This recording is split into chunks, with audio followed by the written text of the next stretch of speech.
Why, hello. Good morning, good afternoon, or good evening, wherever you guys are tuning in from. My name is Tyler. I'm going to do a quick sound check to make sure everything is sounding all right. Can you guys hear me all right on your end? Let's see here.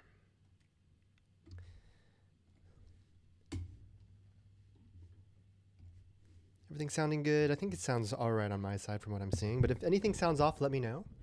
Really excited for today's webinar. We're going to walk through what is Julius, in case this is your first time hearing about Julius, or maybe you are a returning user, or maybe you signed up earlier this week. We'll talk through what Julius is and how you can get the most out of it.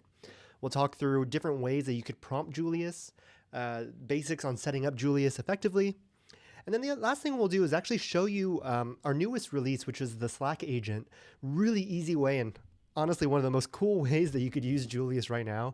It helps, especially if you or your team are in Slack, just sending a message and just showing how easy it is to get the results that you're looking for. But we'll go through all of that.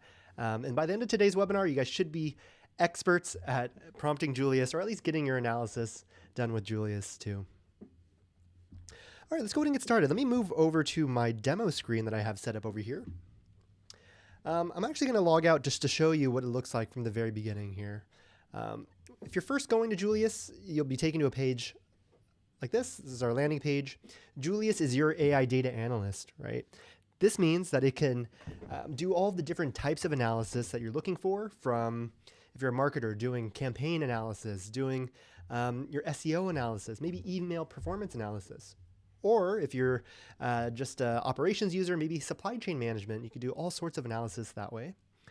Or if you're a data analyst yourself, Julius can help empower you and help you be more efficient in all of the work that you're doing. It can work side by side alongside you, help with some of the tedious things like restructuring data, cleaning data, even doing basic charts and visualizations, or maybe more advanced charts and visualizations too. To create an account, pretty simple, just click sign up. Three main ways that you can do this: using your Google email address, using your Apple email address, or just using your regular email address. I'm going to go ahead and click login, and I'm going to use my own email that I have here that is set up, and then I'm going to use my demo account that I have all set up here too. It's free to get started. Every single account can be made for free, and you get 15 messages, that's what we call them, every month, and we'll talk through what that means together. And then this shows this page here, and this is what we call our chat feature. Really easy just to add in data, ask a question, or tell Julius the analysis, and that's how you can get started. This is our UI. On the left side here, we have some other buttons that are helpful. We'll talk about these different features later. The main thing that you can just do here is all in the center panel here. Just click on the add files, upload the file that you're looking for, and in this case, we're just going to select maybe my marketing campaigns data. We'll select this one. Right away, Julius is going to load and preview that entire sheet. And then here we could ask a simple question like, show me some interesting findings with this data, like that.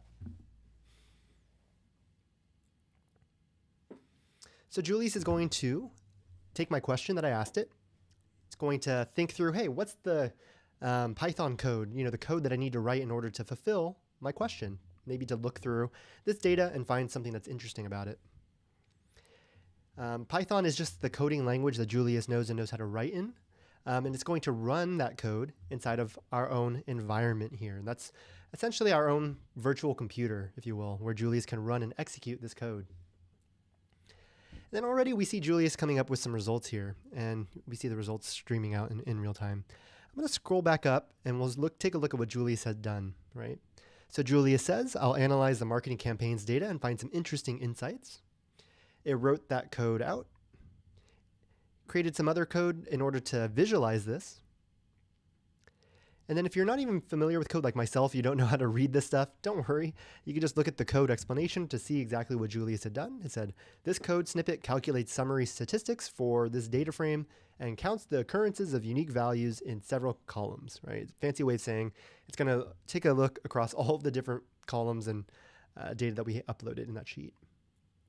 Then finally, it visualized this all. So it says this code generates visualizations, including a 2x2 grid, calculating the plot average budget, creating a scatter plot, etc. And then finally, it's going to show all of those different results. It'll go, great, I've analyzed your marketing campaigns data. Here are some interesting findings from the 250 campaigns. And here we could see the average budget by campaign type, campaign duration, budget, and then also distribution of different promotional types too. All of this I did with just that one simple prompt, show me some interesting findings with this data. So it really is easy to get started if you do have something that you want to analyze, right? If it's a spreadsheet that we had here, or if it's a CSV file, if it's a text file, any sort of data, Julius can take it and then can analyze it for you. We even have some other findings too as well. So Julius doesn't just visualize it, it'll actually tell us, hey, we see some patterns in the budget, right? We see some trends within your audience. Even some different strategies that we could run for promotions, like buy one, get one off and free shipping, for example. Let's ask another question here. And you can see here on the bottom, we have what we call suggested questions or suggested prompts. Here you can see, what is the campaign impact by channel? I'm just going to click this one. And again, it'll repeat this process over again. Julius is going to think through, what's the best code I could write to answer this question? Then it's going to run that code inside of this environment, and then it'll show us the results there. And that's essentially the loop of working with Julius. Ask a question, Julius writes code, Julius runs code, and then we look at the results together.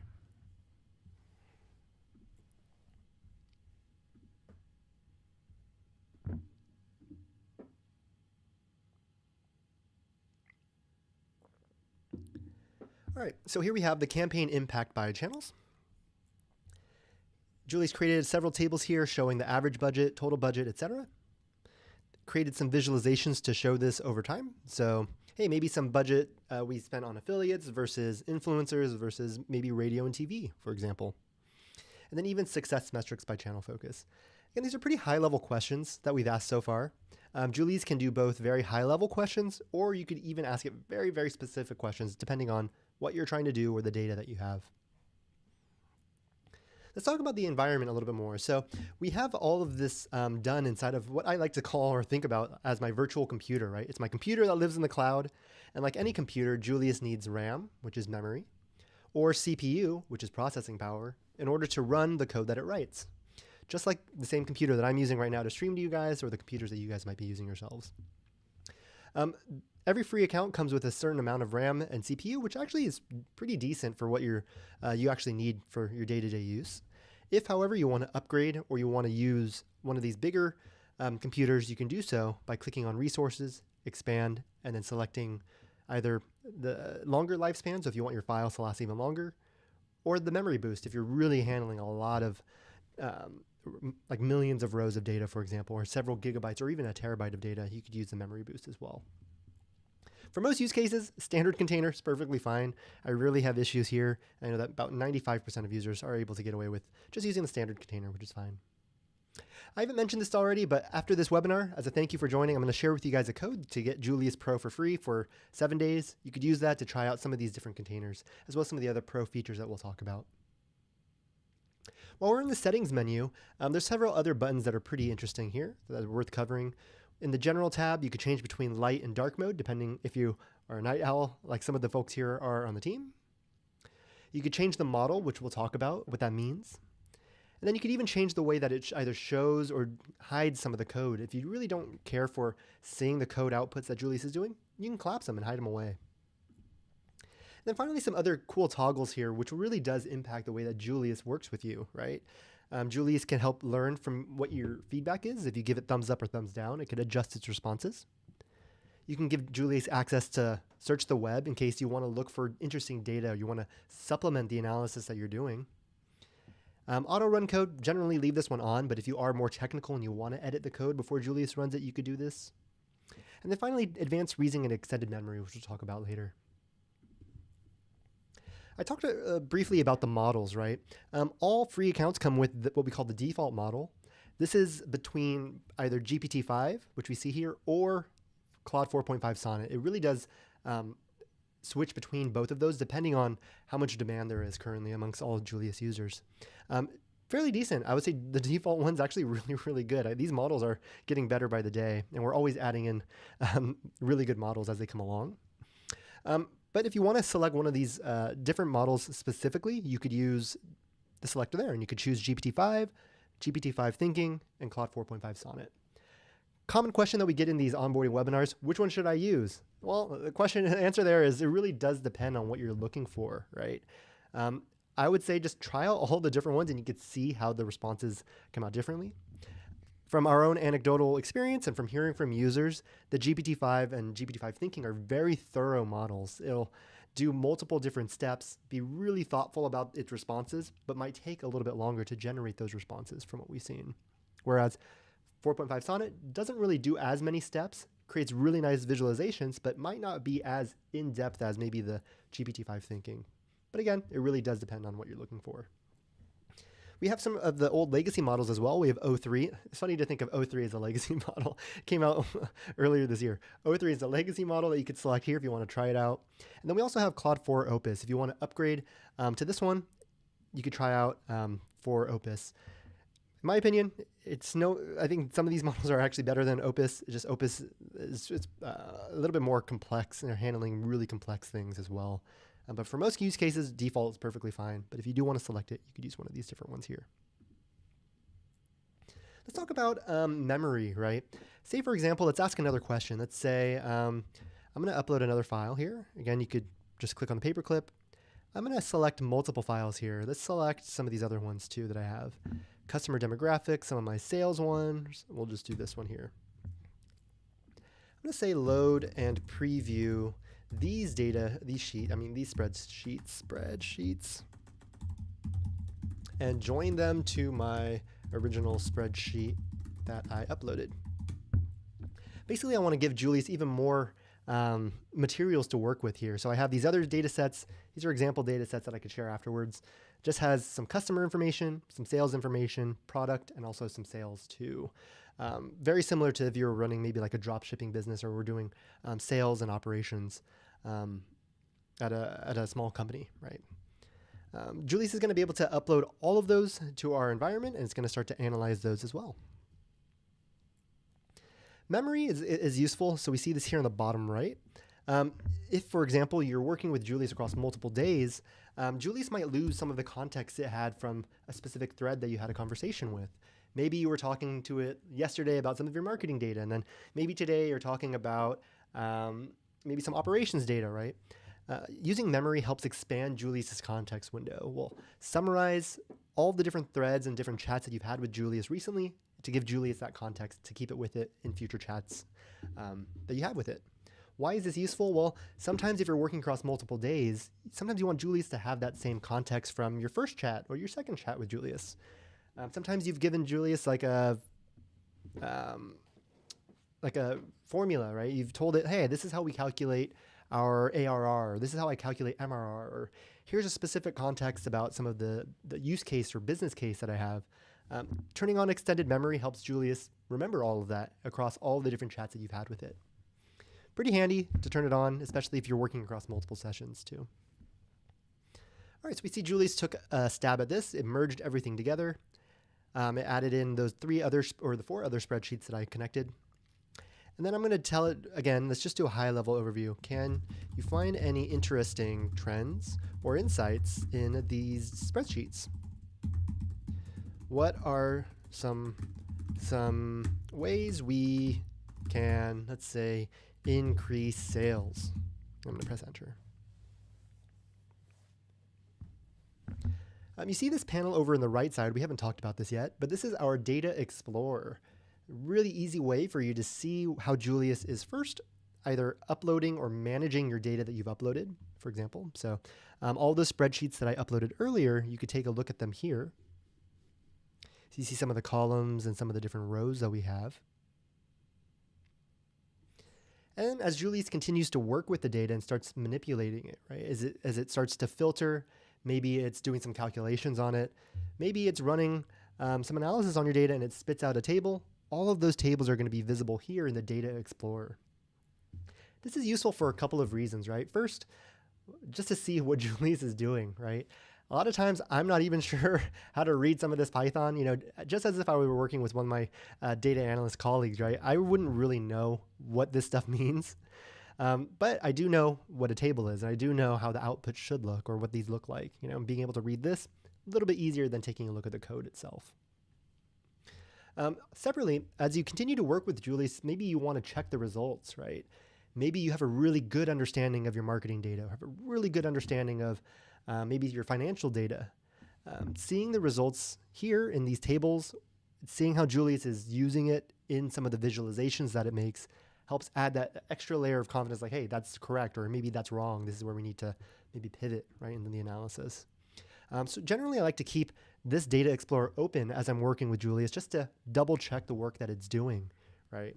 Especially when it's making visualizations or charts that I'm going to be sharing with other people. I like to just fact check the work that it's doing, make sure everything looks as I would expect it before I just go ahead and share those, you know. It's an easy way for you just to keep an eye on the data that Julius is doing. As a side note, one time I've had Julius make some really funny charts, right? Maybe it created a visualization that was, I think the worst one I had was it did the dates and the months here all scrambled. And I was like, why is that? Why did you do that? Well, it turns out that the table that Julius was using to generate that visualization had all the dates scrambled. It didn't order them together. All I had to do was just tell it to order those dates. It helped reorder and realign the x-axis and the y-axis together, and that fixed it instantly. I wouldn't have known that had I not just looked at the data, because there's no way I would know from the code if it was going to order it all together. So just a side note, but good to just keep an eye on that too. So here we have some of the visualizations that Julius created, campaign ROI by type, and you can see how it's starting to connect some of the different sales that we had with the marketing data that I had earlier. So Julius can handle multiple number of sheets at the same exact time and can visualize all of those together. Yeah, are the data sets you're adding already cleaned and formatted? I haven't had much success with cleaning and reformatting complex data sets with Julius. These ones are not cleaned and formatted. I think I made these four together for our notebooks webinar, and typically you might have things like duplicate rows. Julius can handle that. Things like inconsistent like date times, for example. There's some other common ones that Julius is able to handle, right? So Julius should be able to handle at least some of the basic structuring issues that you might see. Some of the more complex ones, right? If it's like a vague column name, or maybe unlabeled values, or maybe if it's just things that are just inherently really, really wrong with the data, maybe from the way that it's stored, that's where it'll require a little bit of guidance, like, hey, this is how we typically handle these cases, you know, we see in the data. Maybe it's like duplicate subscriptions, for example, or duplicate customer IDs. Maybe that's not always a bad thing. Maybe you just have multiple customers that are listed. You should be able to handle from those ones. You just need to guide Julius just a little bit more. The analogy that I like to use is Julius is just like a human data analyst, right?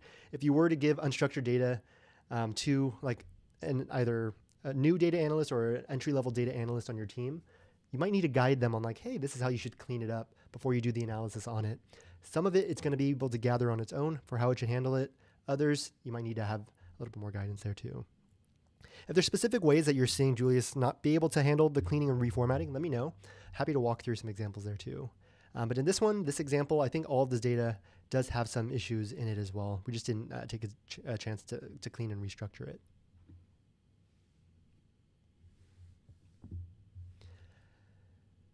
Cool. As we keep on going, we'll take a look at our advanced reasoning. That's another common feature that we have down here at the bottom.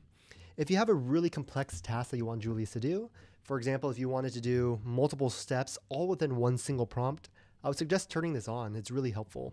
So I could tell Julius, hey, can you forecast what sales looks like in the next 3 months, and what are some ways that we can optimize our sales? Can you create an ML model to help with forecasting and predicting the outputs? This is pretty technical questions, predicting the results of those changes, right? Normally, I would suggest breaking this down into multiple steps yourself, running those prompts with Julius, but in this case, you could just try to do it all in one prompt, and Julius will come up with the plan and those steps itself, and then we'll walk through, hey, did this work or not, and we'll update the plan if it doesn't, if there needs to be an adjustment to the plan as well.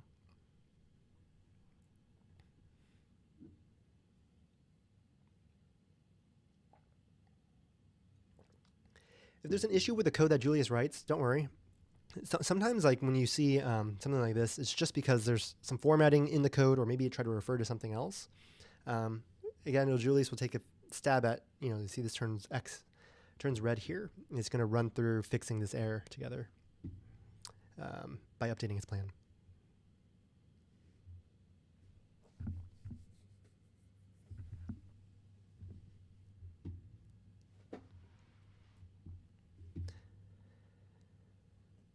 Cool. Well, this is running. I'm going to walk through the other two buttons that we haven't really talked about.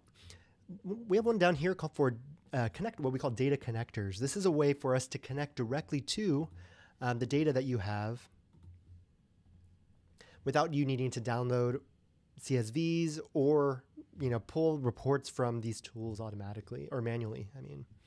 A lot of companies and organizations have their data stored in things like Postgres, BigQuery, Snowflake, and other data warehouses.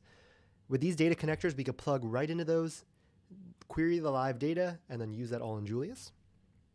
Same thing with Google Drive, OneDrive, and SharePoint. If you have files there that you want to analyze, instead of downloading them and then uploading to Julius, just connect it. And then you could just select those files and then analyze those in Julius too. The other really cool thing here is for Google Drive in particular, if you have any results in Julius, you could actually send them back to Google Drive too when you're done analyzing them and creating them in Julius here. Then finally, some other connectors like Google Ads and Meta Ads. If you have your campaign data there, or you want to analyze some of your ad spend, you could do those in Julius without needing to download it. And then finally, some other tools like Stripe, Zapier, Intercom, Notion, and GitHub. I would definitely give data connectors a try. It does require just a little bit more setup, but once you do have the connector set up, it makes it really easy just to grab data directly in Julius without needing to do the manual work. And the other downstream effect of that is when you create, repeated analysis, right? If we create an analysis that runs every week, for example, you don't need to upload the data every week. The data will just be pulled automatically, and then the analysis will be done automatically for you. One of the best benefits of these data connectors too. And then finally, I keep saying the benefits. There's one other one for Slack, which we'll talk about, but giving Julius a direct line to your data allows it to do everything in Slack, which we'll walk through as well today. And then last but not least, we have what else do we have down here? Tools, chart themes. There's different ways that you can customize the visualizations without needing to tell Julius what to do. We have five different, I guess 6 if you can count no theme, 6 different pre-built chart themes for you to try out, from a Julius theme, scientific, business, even one that's for interactive charts. It's still in beta. I would just give it a try. And then also dark mode too, if you do want your visualizations made in dark mode. If none of these really fit what you're looking for, you could try out the theme settings. This will open up this menu, and you can customize everything from the primary colors, background colors, even really specific parts of the chart, like the axis lines, subtitles, etc. You can customize all of those here. Once you save it, this will apply to all the different conversations and chats that you have with Julius when you select that chart theme. So it helps with keeping Julius's visualizations aligned with either your company's brand or style guidelines, or if you're working at a university or doing research and have done papers in the past, you could have it stick to the same color schemes and chart themes that you've used previously. All right, so Julius is just about wrapping up the very complex prompt. Again, I would recommend breaking it down into multiple steps, but Julius can also do that on its own. And then here created at least a forecast for the next 90 days. Looks really funny because this is all synthetic data. There's no actual features that it could probably pull from outside of the synthetic ones we have here. So not the best for training a machine learning model from my own understanding of it. But we can see how Julius had taken a stab at this too. Predictive features, and then also monthly revenue forecasts as well. And then finally, you could see it even gave us some recommended strategy for combined approaches. Not going to go too much in here, but just showing that, hey, if you have a really complex prompt, you can give it to Julius and it'll break it up into multiple steps. Let's say we're done with our analysis, right? It's common for you to work with Julius in the weeds and you want to, like, hey, I want something that I want to share with my team. There's several ways for you to share the results. The easiest way for any visualization, you could simply just copy it and paste it, right? You could also download it if you want to. The other thing you could do is you can click on the share button up here, add people to this analysis that we have, this thread that we have, and then you could share it with them. Or you could even generate, and this is probably my favorite, this analysis report, which is this button in the very upper right-hand corner. A lot of times when you're sharing your findings, right, you don't want to show like all the different steps that you took to get there. You don't want to show the questions that you asked Julius. Maybe you don't even want to show the code that Julius had written, right? Maybe you just want a 1-page or 2-page summary with the key findings. Well, that's what this button does. It takes away all of the prompts that you used, all of the code that Julius generated, and then just leaves us with the key insights and findings and visualizations for you to share with your team. And then we'll see that here.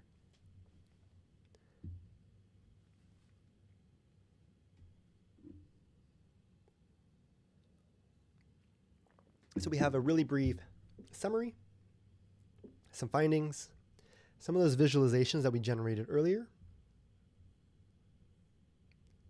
and even the ones we generated at the very end too, and some other fine details. The cool thing about this is you could edit this. It's all markdown, so you could change any of these sections. You could remove any sections that you don't want. You could also add in maybe videos or other notes here if you wanted to. It's all markdown. And the other cool thing is you could just download this either as a PDF to share, or even better, you could just share this report link with them, right? This way, they could just see this all within Julius, and then if they wanted to take a look at your specific conversation or the thread that you shared with them, they could easily do so here too. So probably the most undersold feature that we have, but it's actually one of the most used features that we have at Julius. You can see all the metrics here. A lot of people love just creating these analysis reports and just sharing them with people, which is really, really handy. The other really cool feature that we have is continuing our conversation in Slack, right? One thing that I'll share really quickly is connecting to Slack. I didn't really talk about this, but you could add Julius in your Slack workspace if you have this already. I've already done so here. Several key benefits. First, that one button that I just tried, you could take any conversation that you have in Julius and continue it in Slack for either you to continue or for your team to see. The other really cool ones that we have is in our notebooks, for example. We haven't really talked about notebooks, but I like to think about notebooks like a recipe or like a cookbook. Whenever you use a notebook for your analysis, you could have all of the results shared directly to Slack, right? So imagine if I had to do this analysis that I just did every week. Maybe I have to prepare for my weekly marketing meeting. I could have it all sent to Slack without me needing to actually run anything myself, right? If you're curious how this works, we do these webinars every other week. So in the next webinars, we'll talk through how to set up a notebook for your repeatable analysis. But just as an overview and just as a preview, you could just send all of this directly to Slack in your Slack workspace. And then finally, I'll just show what this looks like in Slack, right? So I'm going to go over here in my other tab, and I have a thread here, or I have a channel here called All Julius Webinars, right? The really cool thing, once you have the data connector that I talked about earlier set up, you can just ask Julius, hey, can you pull me marketing spend by channel, right? Say, for example, you're running multiple campaigns on LinkedIn or Instagram or Meta. Julius is going to respond with this hourglass emoji. It's on it. And then it'll follow up once it's done with this analysis in the same exact thread. This has been one of my favorite features that we've released recently, and it's just so intuitive how you could just ask a question. I've worked at several companies in the past, and I don't love pinging and bothering my own data analyst teams. Many of those companies didn't even have data analyst teams. They're just engineers, right? So just having a first pass, having Julius take a look at it has been really, really helpful just to get some of those really baseline level questions answered that I myself would have to spend a little bit more time writing the query out or working with ChatGPT to write the query out. But we'll see how Julius does here. The other really cool thing about this Julius Slack integration is just seeing other people interact with it. I think that's something that we really weren't really expecting, right? I think just from our own use and just hearing from our users, like seeing questions that other people are asking Julius can help spark curiosity in others, right?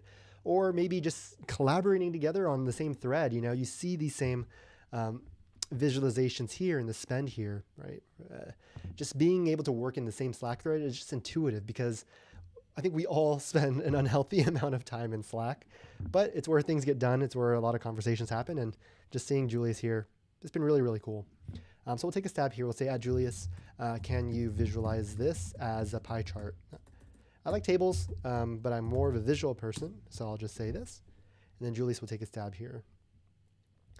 Just like your analysis that would have been done in Julius, it created a table here for us to look at, created some insights. So this data shows that Google Ads is our largest marketing channel.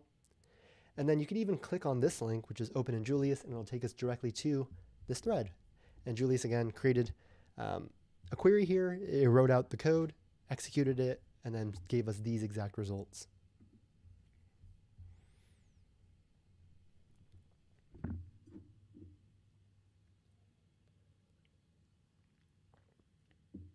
So if you have multiple people on your team, or maybe you're working with a group of folks and they all have burning questions that they want to ask, adding Julius is probably one of the best ways that they could just, hey, let me ask this question before I go bug my data team about it.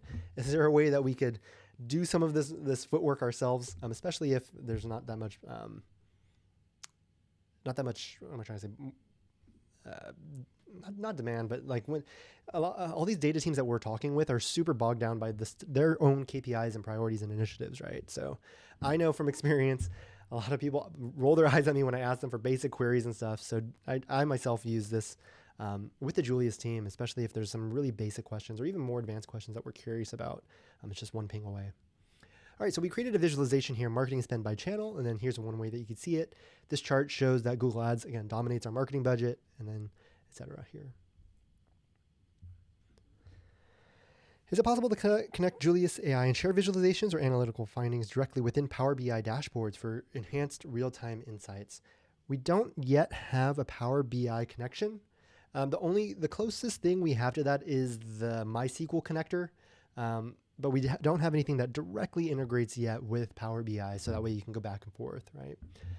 If that is something that you are genuinely interested in, if you go to our data connectors page, if you click on request connector, we watch this, the responses here daily. So if there's anything in here, for example, if it was Power BI, feel free to request it, and we're more than happy to add it to our long-term roadmap too. But right now, I think the other thing that we're working on is just getting those dashboards and those insights and those BI tools directly in Julius. And that's something that we'll actually talk about later with our dashboards feature. It's still really, really early for using this tool, but I'll just briefly show off how this works. We have a dashboards tool within Julius. A lot of times these visualizations and insights that we're looking for, you don't really want to go through all the different steps to make it. Oftentimes you just want to create a dashboard to go to or have someone create a dashboard, and then we just consume those insights ourselves, right? That's the reason why we use things like PostHog or Grafana or Looker, for example, or Tableau, right? So I'm going to go ahead and start by adding this. All of these are created from what we call tiles. So these are just little blocks that we're using to make up a dashboard. And I can ask that same exact question. I'm going to connect first to my Postgres connector that I had before. Also, that same question I asked Julius before. Show me spend by marketing channel. And then Julius will write the query needed to create this visualization here. So we'll see how this does. All right, so that's the query here. I'm going to run it inside of this environment. It's going to gather this data. And then what I can do now is just go to configuration, create a pie chart, and it's that same exact visualization we had over in Slack, right? It shows us the spend by channel. And then I could save this and have this refresh automatically without me needing to either ping Julius or write that query over and over and over again. I just have it living here. If I go to my dashboard, this is a really, really speed run of walking through this. But you could have this added to this. And this is sort of the high-level overview of how dashboards work. Still really, really new, but we'll have a dedicated webinar to walk through setting this up. But this is sort of how we're addressing the need to connect to tools like Looker and Tableau internally. We just want to use our own tool here just to keep everything in one spot. We ourselves use multiple different tools to visualize things from we don't use Looker, we use, what's that one, Grafana, we use PostHog, we use Redash, we use Looker, we use all these different tools ourselves, but just trying to get it all in one place to streamline the analysis for us. But if that is something that you're looking for, feel free to fill out that type form, and then we're more than happy to follow up as well. Looks like I got logged out. Let me log back in really quickly.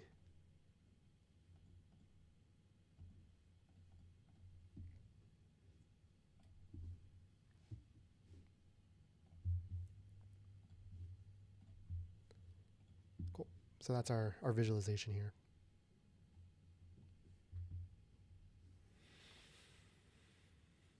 Awesome. Let me know if you have any questions here. That pretty much covers 99% of what I want to cover in these webinars. Again, Julius can be your tool just to really get started, uploading your files if you don't have any data connectors, right? Asking questions and working with it to create, the analysis and visualizations that you're looking for. And then there's other advanced features like the dashboard tool that I talked about, connecting your data connectors and using Slack. It's a little bit more upfront work, but it does help unlock needing to learn how to use Julius. You could just do it in a really intuitive way. And then finally, we have notebooks too. That's something that we'll talk about. Looks like I keep getting logged out here. I think I visited a page here that's logging me out. There's other features here, other resources that we have available. If you go to our community Slack, which is either here on our homepage or likewise in the left side panel. Let me log in one more time so this isn't as confusing. Apologies about this. Let me just click here. Not sure why I got logged out. Maybe I have too many tabs open. Over here on the left-hand side is our community Slack. Really great place for you to get either just first to just introduce yourself. I think there's a really cool opportunity to meet other Julius users. One of my favorite things about hosting these webinars is just meeting everybody who's doing interesting work, whether it's with Julius or not. It's like the key thing is that everyone needs data insights or data analysis done, right? Feel free to join our Julius Slack community. Great place for you to introduce yourself, meet other folks, and also if you have any feedback, whether it's positive, we've heard some really cool ways that people are using Julius in their work, or if you're running into some issues or have some other feedback for us, feel free to reach out to us here. Really easy way for us to just communicate directly. The other thing that we have available to you guys is our resources that we have here. So in the bottom left, there's a question mark. You click on documentation. This takes you to all of our technical documentation.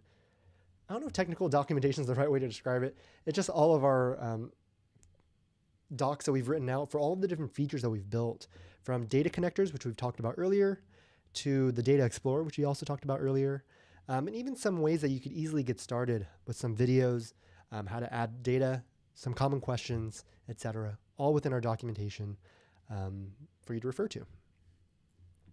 There's also some information here about managing your account. For example, if you have some more help center related questions, right? Something about billing, or maybe about account password resets, or even things like two-factor authentication and security. All of those are also here within our documentation. The other thing that we have, some other resources in the upper right-hand corner, are the three dots. You can click on help. This will take you to our help center. This is useful if you actually do want to resolve something about billing. Better to post this here than in the Slack, where you might not want to share any private details. We'll get back to you within 24 to 48 hours here if you created a ticket. And then finally, one of the most common questions that we get from folks is, hey, what about security and data privacy, right? What if I want to connect to my data connector, but I have to get my IT person's approval, before I do this? The easiest way to get them answers is to go to trust.julius.ai and just share with them this page. This has everything related to our own compliance, from SOC 2 Type 2 to GDPR. They could request the actual SOC 2 Type 2 audit report findings and also our pen test findings here within the Trust Center. You could also find all of our different processes and policies about data governance, encryption, etc. And then finally, if they do have any specific questions that they want answered, or they want us to fill out maybe a vendor form or questionnaire, just forward it to security@julius.ai, and then we'll get back to you there. Have a security team here that they are probably one of the most experienced security people that I've ever worked with. They'll answer any questions that you guys have on that front, or any questions that your team has on that front too.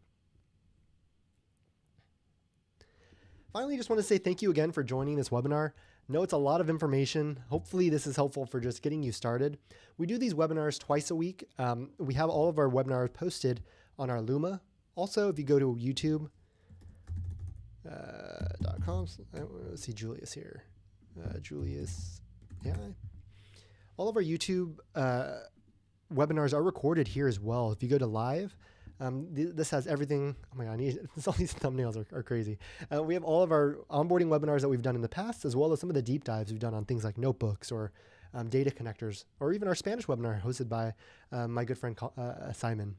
You can watch all of those here as well. And then finally, we do have our Luma that we used if you guys want to RSVP for those. Finally, as a thank you, again, I mentioned this at the beginning of the webinar, I'll follow up after the call with our Getting Started guide. Has everything you need to know from how to prompt Julius or how to get your initial results to you. I think our Getting Started guide is really useful for just ways that you could prompt or think about prompting Julius. And then also I'll share with you guys a code that you guys can use to subscribe to Julius for free for 1 week to get access to Pro and some of these advanced features that we've talked about, just as a thank you for your time. That being said, hope you have a great rest of your evening, morning, night, wherever you're dialing in from. And just want to say thank you again for tuning in, and we'll see you guys in the next webinar. Bye.